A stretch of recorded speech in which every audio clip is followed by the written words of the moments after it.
All right, Mr. Farrell, on December 14th, 2020, a temporary restraining order was Ya va a issued terminar esto. and to protect you as against Kenneth Eugene. Yes. Ok, pues bye, estoy ocupado. And since that date, has there been any acts of physical violence towards you by the respondent, Kenneth Eugene? No, there hasn't, but I haven't been staying there, so that's the reason for that. I've been staying with my family. I haven't been staying at the residence during this time, so during the pandemic, I've just decided to stay elsewhere, and also to let things cool down in the house. Okay, okay, so Mr. Farrell, there's some kind of feedback coming from where you are. Do you have more than one device on? Like a cell phone and a laptop? Yeah. No, okay. Is that better? Yeah, that is better. Okay. Well, there's a little something, but anyway. So how do we know, okay, so were you staying away because of the things that you alleged occurred? That's why you stayed away from the residence? Or were you just staying away because you just wanted to be with your family? That's part of the reason. Also, the pandemic, just to kind of, once I stayed at my parents' house, I decided to just stay here until the pandemic had sort of started letting up, I guess. It's just a better place where I felt like I was more socially isolated, but also to let things cool down at the house since Ben assaulted me. So. Okay, so you.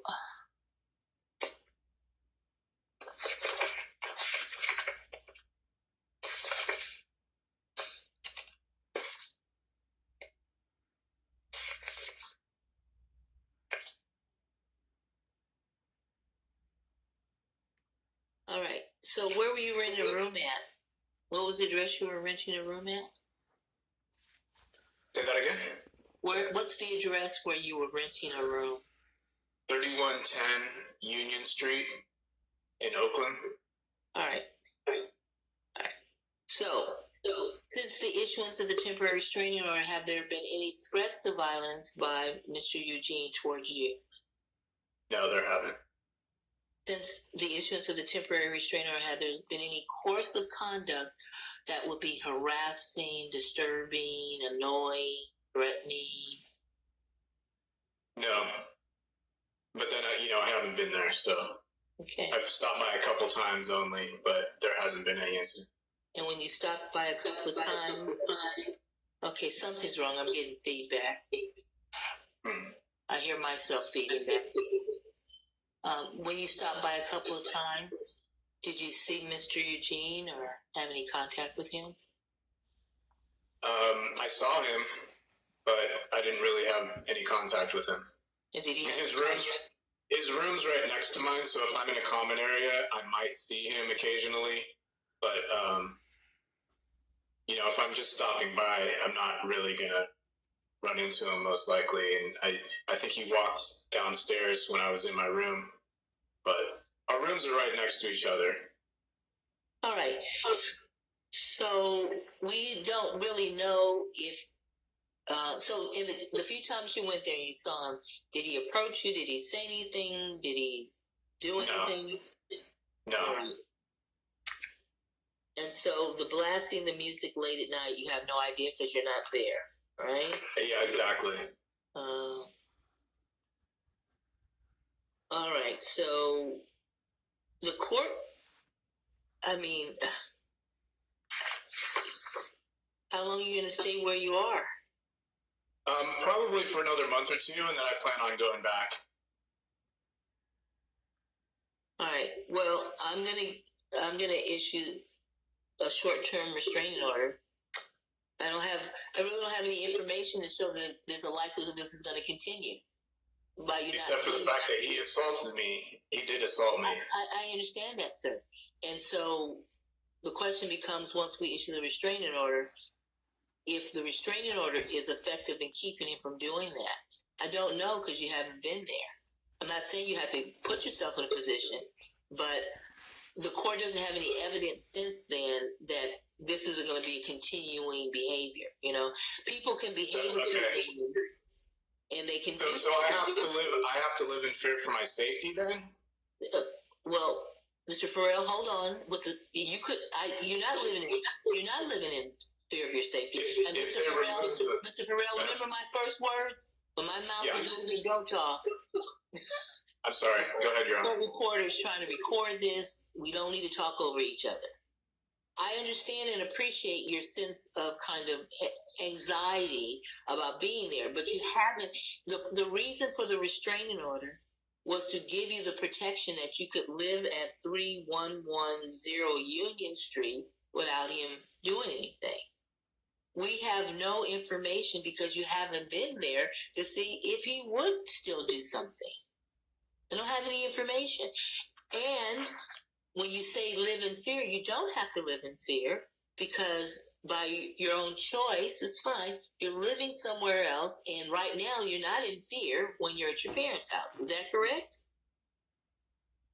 That's not true, Your Honor. As soon as I go back there, I'm in fear. I have a lot of anxiety because this guy has been nothing but a nightmare towards me, and nobody seems to want to do anything about this. Well, that's inappropriate, Mr. Farrell. The court grants you a temporary. Watch yourself, okay. Mr. Farrell. Watch yourself, because you're starting to speak and you're starting to laugh, and it's absolutely not true. Based on your allegations, the court issued you a temporary restraining order. So it is not true that no one is trying to help you or protect you. That is absolutely not true. So hear what the court says. This is a constitutional freedom that you want the court to abridge. If the court has to have evidence that he either continues to be a threat. I've asked you, you're not there, so the behavior that was persistent and regular and whatever, you haven't been there. And with the issues of the restraining order, we don't know if he would have violated it. You may well have very well been at your 3110 Union Street location and with the restraining order, and he never touched you, he never blasted music, and you did not have to live in fear. I have no information about that because you weren't there, and that's your prerogative. My next question to you was, while you're at your parents' house, do you live in fear? Meaning, are you afraid he's going to come to your parents' house? Are you afraid he's going to meet you on the sidewalk when you come out of your parents' house? Are you afraid he's going to follow you from your parents' house to some other location? Then that becomes evidence of a fear about where you are at some other location. And that's real too, because people stalk and follow. But you haven't said that to the court either. So if you tell me you're afraid at your parents' house, where you have not said he knows where it is, he's come to it, you found him standing outside, he followed you out the door. Again, I have no evidence that he has been harassing, annoying, threatening you where you are now. So if you live in fear at your parents' house, it would not be based on facts to demonstrate that he has been violent to you, threatening to you, or harassing to you while you're at your parents' house. So you see where the court's position is. I'm not saying you don't fear something, but what the court needs is facts to support the abridgment of somebody's constitutional rights of freedom. So with that said, tell me if he has been at your parents' house, or you've seen him lurking around your job, or he's followed you at the Pete's coffee shop, anything, tell me. No, Your Honor, I don't feel anxiety while I'm at my parents' house, but like I said, I'm going to be moving back there in a month or two, and I have extreme anxiety about that. I didn't mean any disrespect towards you or the court or anything like that. I'm just trying to tell you that I have extreme anxiety about moving back there, which I will be doing, and that is a very vulnerable situation for me. So if it's only a temporary restraining order, I feel very anxious about that. Well, let me just be clear with you. What I would issue is it's not a temporary, it'd be a short-term restraining order, because I have no facts to show continuing. Mm-hmm. The difference between what you have now and what you will get will be the fact that this says this is permanent and this is for a period of time and this one is temporary. All the terms and conditions are going to be the same. His restriction to stay a certain number of distance and feet away from you and not call you, and it's all going to be the same.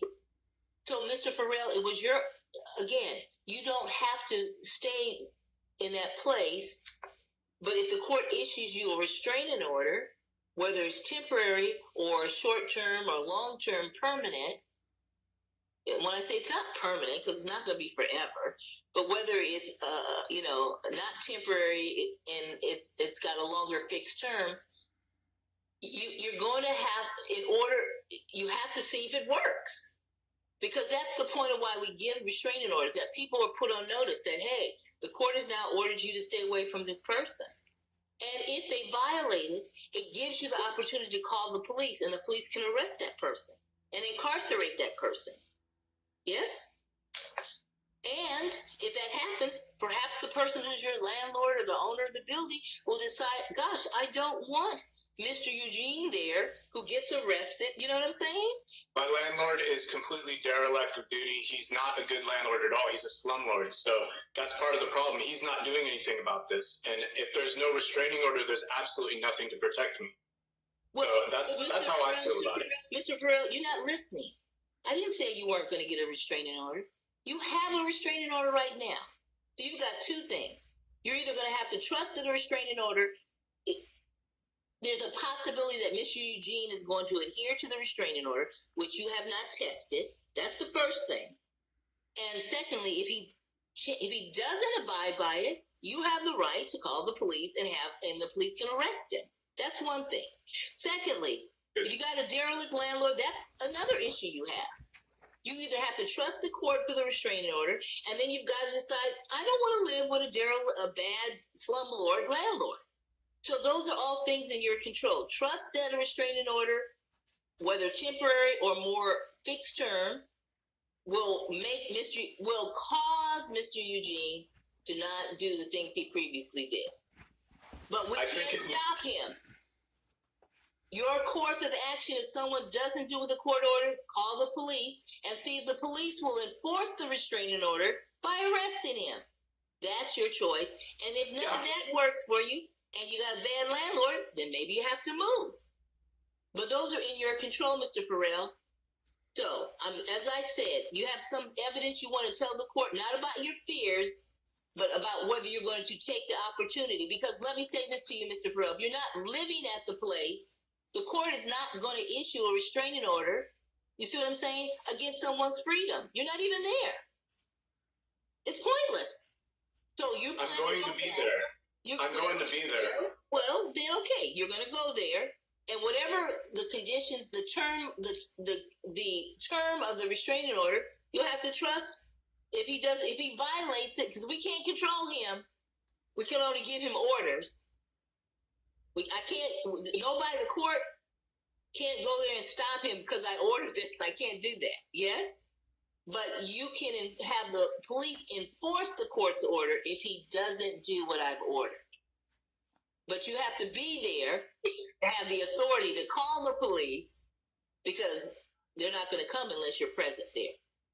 So anything else you want to tell me about actions, that's why I asked you. On the cases you've gone back, has he done anything, approached you, and you said nothing really happened, and maybe you weren't there long enough, whatever the circumstances. But that's all I have to determine if a restraining order continues to be warranted. I'm going to grant it, but it's going to be for a short term. How long? Oh, well, I'm going to grant it for 6 months. And then after that 6 months, do I have to file for a new one, or what happens? Well, you can come back to the court to renew it. Okay. Right. So, Mr. Clerk, we're going to grant a restraining order for 6 months on the following terms and conditions. Kenneth Eugene is ordered that he is not to harass, intimidate, molest, attack, strike, stop, threaten, assault, sexually, otherwise, hit, abuse, destroy personal property of, or disturb the peace of Zachary Farrell. Mr. Eugene is not to contact Mr. Farrell either directly or indirectly in any way, including but not limited to in person, telephone, writing, public or private mail, inter-office mail doesn't apply necessarily, email, text messages, fax, or by other electronic means, which include social media, all social media platforms. So I'm adding that, Mr. Clerk. Number Ok, 3, Joscelyn, muchas gracias, se lo agradezco. Kenneth Eugene cannot take any actions to obtain the address or location of Mr. Farrell. So, for instance, he can't try to go find out where you live with your parents or with a friend or anything else. He's ordered not to do that. The stay away order. Now, this is the Muchas gracias, situation. se lo You agradezco. live in a next door, so civil harassment orders cannot order resident exclusion. I can't order him out. We don't allow that. I'm aware of that. You were in a domestic relation with him, that could, but I can't. Just as neighbors next door. So for that reason, what's the distance between your door to his door? It's about 10, 12 feet. Okay. All right. So Mr. Eugene must stay 12 yards away. Oh, you said 12 feet. Oh, gosh. Okay. Yeah, you're pretty close. So it's going to be right. So he must stay 3 yards away from you. And so listen what I'm going to do. And he must stay 100 yards generally from your job. This sounds hella fake. Oh, this is hella fake. And he must, so this is how it's going to read. He must stay 3 yards away from you when you're in the shared residence. This course sounds hella fake. You see this? Other than that, I think he all must this is stay hella 100 fake. yards from you. So that's against your job, your vehicle, and when you're any other place in the community. So if you're in the grocery store, if you're at Pete's, he's got to stay 100 yards from you. Okay? But within the shared residence, which is located at 3110 Union Street in Oakland, he has to stay 3 yards away from you. Okay? So ideally, it's always nice that people show up if you go into mediation. You could create an agreement about, well, I'll be in the kitchen at 8 in the morning, and then you can be there at 8:30. You know what I mean? For the communal areas, I can't do anything about that. So what happens is, if you're in the kitchen, he's gonna have to stay 3 yards away from you. Yeah. Now, that probably means if you walk down and he's in the kitchen, you probably want to, stay away. I'm sure you do already. But this is the best we can do when another party's not here to agree to more specific terms and conditions about how to utilize the shared space. The backyard, the kitchen, the living room, whatever becomes shared space. And so look, let me do this. I'm gonna extend this for 1 year, I'm gonna make it a 1 year restraining order. So I appreciate that. Thank you. You've got, if you move in another couple of months, you've got 10 months to see if he's gonna comply. So Mr. Clerk, this is 1 year. All the other terms and conditions in terms of no guns and ammunition that's ordered against him. There was no request for any protection of animals. There were no other orders. Let me make sure. No other orders were requested. All right. Mr. Clerk, do you need anything else from the court? Yes, Your Honor. Can I please ask you to repeat what you said about social media? I said number 5(2), 5A2. It says by other electronic means, and it should be a comma, which includes all social media platforms. Thank you. All right, so you're just going to add that language. And then the stay away is 3 yards within the shared residence, 100 yards as to all other locations, and against Mr. Farrell and his person in the community. All right? All right, that becomes the order. Thank you, Mr. Farrell. Mr. Clerk, they'll be sent in the mail to him. Yes, Your Honor. All right. Thank you, Mr. Farrell. Good luck. Thank you. You're welcome. All right. Let's call line number 9. Madam Court Reporter, do you need a break? I'm okay at the moment, Your Honor. Okay. Thank you. Line number 9, RG 200825357, Aaron Woods versus Sean Marquise. Mr. Woods, are you present on the line?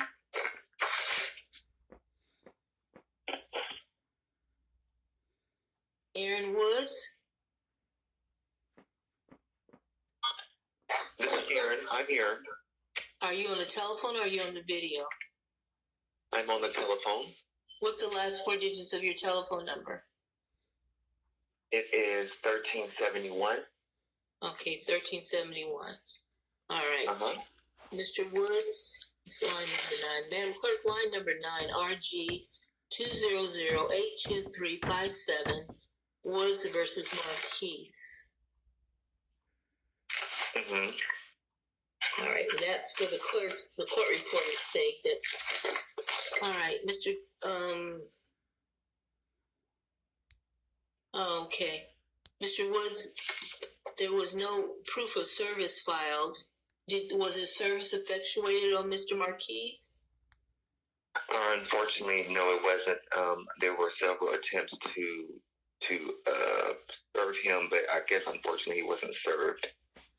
All right. Do you want a new date to try to get service on him? Yes, Your Honor.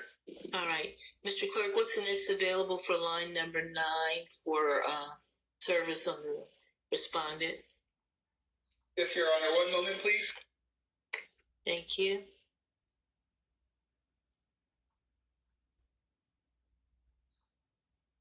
The next available, Your Honor, and March 12th and March 19th locked right now. So the next available is March 26th. Right. Okay. Mr. Woods, March 26th, is that agreeable to you? Yes, Your Honor. All right. Line number 9 is reset to March 26, 9 a.m., Department 105. The temporary restraining order is reissued and continued to that date on all the same terms and conditions. Mr. Clerk, do you need anything else? No, Your Honor. All right. Mr. Miranda, do you have, Mr. Woods, do you have any questions? No, thank you, Your Honor. All right. Thank you. All right. Bye-bye. Bye-bye. All right. All right. We're going to call line number 10. RG 200-82598, Miranda versus McCarthy. Frank Miranda. I think you're on mute, Mr. Miranda.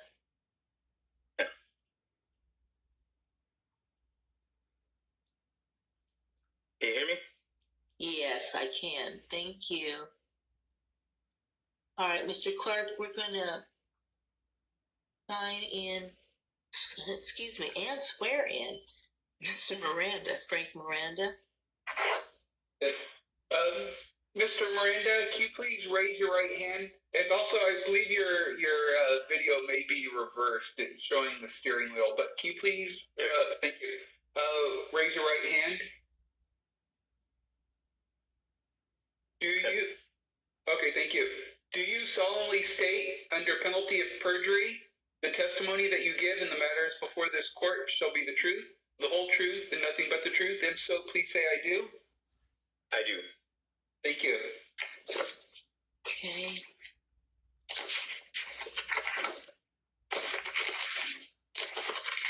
Okay, Mr. Miranda. Greetings, Your Honor. How are you? Good. I'm well. How are you doing? I'm doing okay. Okay, good. All right, Mr. Miranda, you kind of heard my gist. I'm going to go back to the temporary restraining. You've got a poor connection, Mr. Miranda, so I can't see you, but that's okay. I know you're there. So, Mr. Miranda, since the date of the issuance of the restraining order, which was on December 16th, 2020, has Jariah McCarthy committed any acts of violence towards you? No, just a look, and then he just leaves. Have there been any threats of violence towards you by Jariah McCarthy since December 16th, 2020? Mr. Miranda?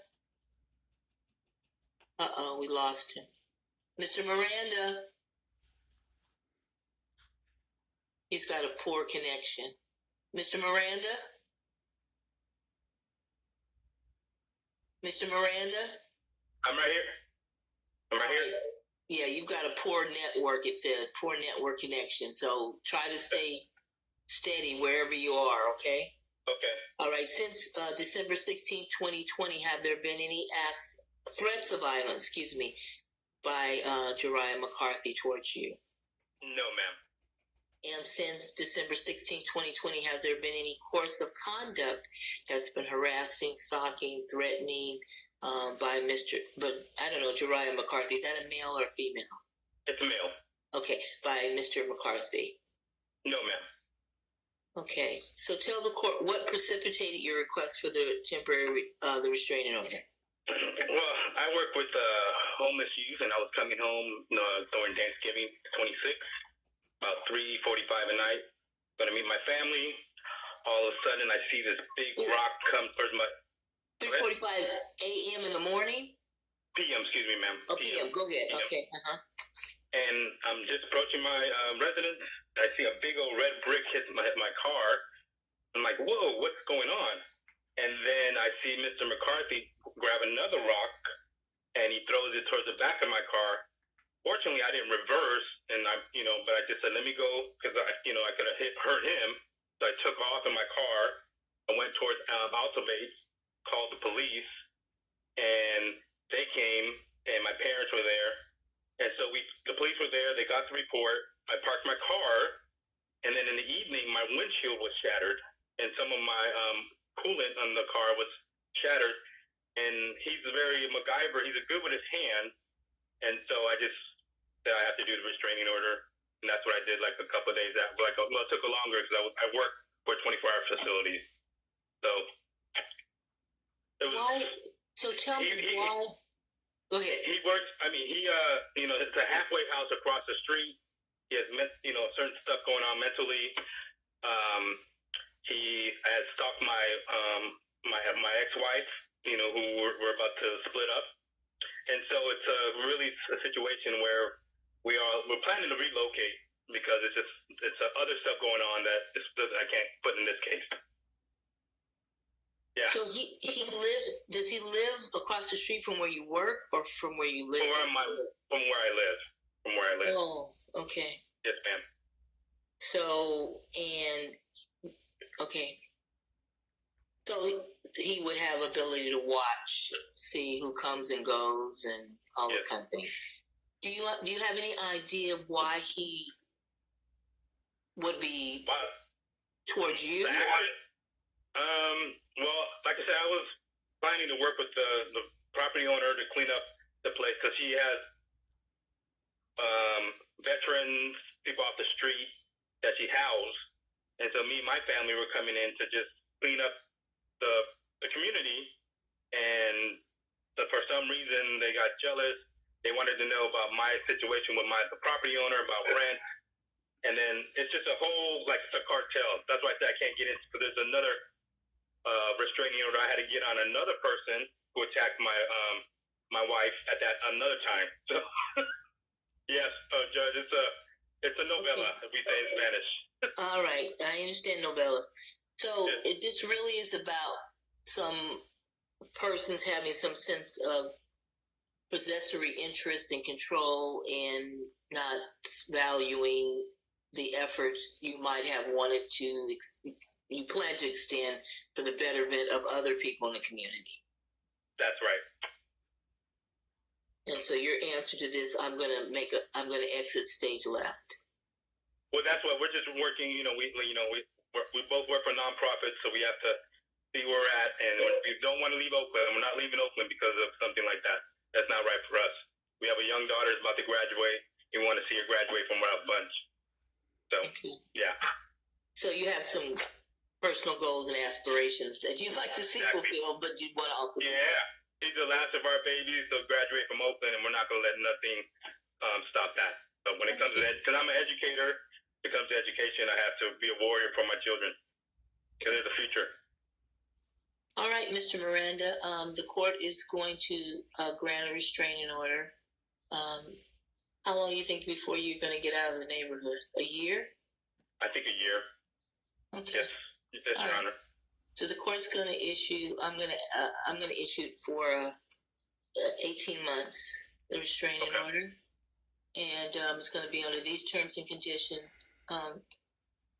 Mr. Clerk, Jariah McCarthy is ordered not to harass, intimidate, molest, attack, strike, stalk, threaten, assault sexually or otherwise, hit, abuse, destroy personal property of, or disturb the peace of Frank Daniel Miranda, as well as, hold on a minute, the other protected parties are,